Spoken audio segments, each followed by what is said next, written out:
Here they are, all 50 Mr. Men. I took a picture of this earlier and I put it on our Insta page along with the question, which Mr. Men lives the least like a Christian? Which of them behaves the least like a Christian should? Now, before we answer that question, I'm just going to point out my favourite Mr. Men. There's Mr. Tickle, and there's Mr. Greedy, and there's Mr. Happy, and Mr. Nosy, and Mr. Sneeze, and possibly my favourite, always knocking and bashing his head, Mr. Bump. But which of these 50 Mr. Men behaves the least like a Christian would? Well, if we looked at all of them, we might pick this guy, Mr. Rude. That certainly fits. Or possibly this blue guy up here, Mr. Mean. That's right, Christians shouldn't be mean really at all to anyone. But what we're going to see this afternoon is that if one of the Bible writers, James, if he was given this picture of the Mr. Men and if he was asked the question, which of these guys behaves the least like a Christian? Well, he would put his finger on one in particular. See, James, he wrote this letter that we've got in the Bible to some Christians who weren't behaving like Christians at all. And what we're going to see is that he puts his finger on one thing they're doing in particular that really doesn't fit with being a follower of Jesus. And so if he had this here, these 50 Mr. Men, this is the Mr. Men he would point out. This guy here, Mr. Grumble. Always moaning and complaining. So this is what the Bible teaches. Grumbling and living for Jesus, being a Christian, they don't fit together. The proof of that is in what James says, okay? Remember, he's writing this letter to some Christians who aren't living like Christians at all. And he says in chapter 5, verse 9 of his letter, don't grumble against one another, brothers and sisters, or you will be judged. The judge is standing at the door. So lockdown living, step 7 is this: don't grumble. Now we might ask the question, what's so bad about grumbling? We all like to have a bit of a moan and complain, don't we? About whether it's the weather or our way our sports teams are playing, or how our friends are behaving, or about how things are going at school with our grades. We like to moan and complain and grumble. We could just say it's just part of who we are. It's like what we do. So why is grumbling so unchristian? Well, we're going to see 2 reasons why. The first reason is that grumbling is the very opposite of waiting for Jesus.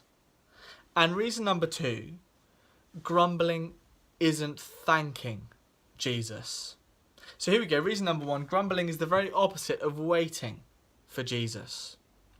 We saw last week, didn't we, that Christians are a bit like farmers because they both need to be patient. Farmers, they need to be patient because they wait for the great harvest that's to come. They need to wait for that good day when the harvest arrives. They need to be patient. And Christians, they need to be patient because they're waiting for something in the future too. They're waiting for the best day of all days, Jesus' return. And so they need to be patient. They need to wait. Just imagine that farmer sitting by the field, waiting, being patient. So like the farmer, the Christian needs to set their minds on the future. They need to wait for that future day that's coming that is better than any other day because they know that that is the best.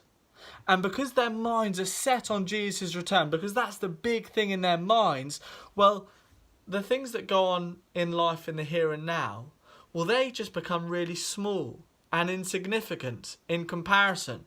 So when they don't get the best grades, well, it doesn't really matter because Jesus is returning. When they don't have the friends they would like to have, it just it doesn't matter so much because Jesus is returning. And when they're not as talented as the people around them, well, it just doesn't really matter so much because Jesus is returning. And when it's locked down and it's really frustrating, well, it doesn't really matter that much because the good news is that Jesus is returning. So Christians who are waiting patiently for Jesus, fixing their minds on his return, well, the things in the here and now, they're just really small. They're not so big. And so there's no need to grumble about them. So can you see that if a Christian is grumbling, it really shows that they're not waiting for Jesus anymore. Their minds aren't set so much on the future and Jesus returning. Their minds are set on the here and now. They think what happens in the here and now is more important than Jesus' return. And so they grumble when the here and now doesn't go as they want. When they don't get the grades they want, they complain. They go, it's just not fair. And when they're not as talented as other people, they just say, it's just not fair. And when they don't have the friends they would like, and when they're in lockdown, and when things aren't going the way they want, they just say, it's not fair. They grumble, they grumble, they grumble. They're not waiting for Jesus. Waiting for Jesus is the very opposite to just doubting and complaining. Waiting for Jesus is persevering. It's not moaning and giving up. You see, grumbling is the opposite of waiting patiently for Jesus. And so that's why it doesn't fit for a Christian to grumble. A Christian's mind should be set on the future, and they're waiting for that best day, the best day of all, Jesus to return. And so if their minds aren't fixed on that, they're fixed on other things, well, they're going to start to grumble. They're going to start to live like Christians shouldn't live at all. So that's reason number one. Grumbling is the very opposite of waiting for Jesus. But reason number two, and perhaps more important, grumbling isn't thanking Jesus. Now, if you read the Mr. Men book about Mr. Grumble, he just grumbles all the time, even if it's going really well for him. And it's really ugly when he does that. So he wakes up, it's a beautiful morning, and he goes, ugh, I hate mornings. And he goes outside on a lovely walk through the countryside and he goes, ugh, I hate the countryside. And he gets then invited to this party, I think it's by Mr. Smile, and everyone's laughing and partying and dancing. And Mr. Grumble just goes, ugh, I hate laughing and dancing. Mr. Grumble, he just grumbles the whole time, even if it's going really well for him, even if it's really good. And we know, don't we, that that's just a really ugly thing to do. It's really terrible when people who are given so much grumble. So when people are given food, something that not everyone in the world gets to enjoy, and they just go, ugh, I don't like that. It's just not that great, is it? Or when people have an amazing education, but they grumble and they go, ugh, I can't be bothered to do school today. Or just when you think about all those people who can't go to school, well, grumbling, it's just really ugly, isn't it? And so how much more ugly is it when Christians grumble? Because Christians, they've been given everything good. They've been given relationship with God. They've had their sins forgiven. They have a future hope of being with Jesus, their Saviour and their King. They have a hope that lasts even after death.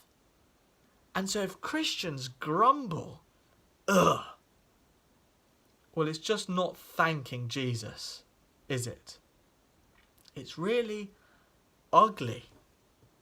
And so that's why this verse ends in quite a serious way. It says, don't grumble against one another, brothers and sisters, or you will be judged. The judge is standing at the door. That's Jesus. And so if Christians are grumbling, well, it would be just terrible if Jesus arrived and he found them like that, complaining and moaning about life when they have so much to give thanks for Jesus. So, there we go. Don't grumble. That's step 7 of lockdown living, Jesus' way.